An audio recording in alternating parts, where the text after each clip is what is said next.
Baik, selamat pagi semuanya. Semoga dalam keadaan sehat. Tetap lakukan protokol kesehatan, tetap semangat belajarnya, ya.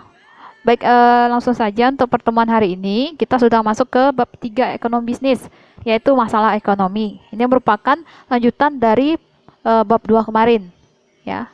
Nah, ini ada tujuan pembelajarannya.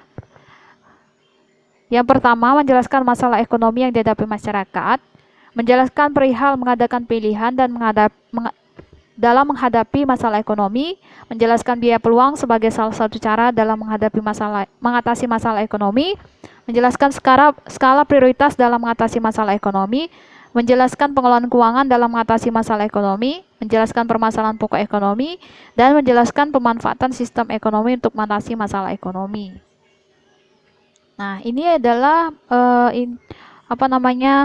submateri dari bab 3, ada inti masalah ekonomi, pilihan, biaya peluang, skala prioritas, pengelolaan keuangan, permasalahan pokok ekonomi, dan sistem ekonomi. Pada pendahuluan, masalah ekonomi adalah masalah yang ada sejak dahulu kala yang dihadapi manusia dalam pemenuhan kebutuhannya. Namun, masalah itu bertambah rumit sesuai dengan perkembangan zaman, perkembangan keadaan, dan perkembangan peradaban. Dengan demikian, dapat dikatakan bahwa semakin maju zaman, semakin kompleks pula permasalahan ekonomi yang dihadapi oleh manusia. Pembahasan yang pertama, inti masalah ekonomi.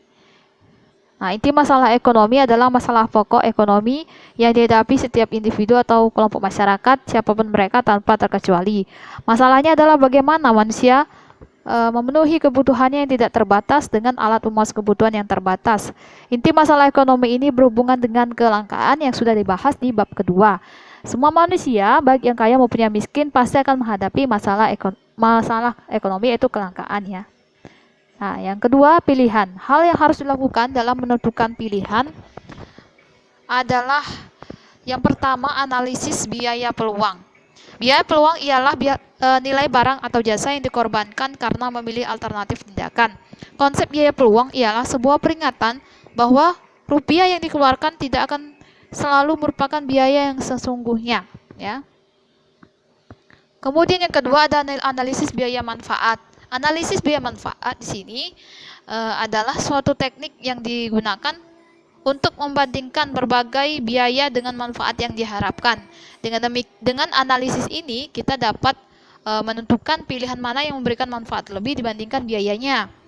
Nah, yang ketiga ada mengidentifikasi faktor pendorong kegiatan ekonomi. Nah, kegiatan ekonomi sendiri didasari motif-motif tertentu. Ada yang berasal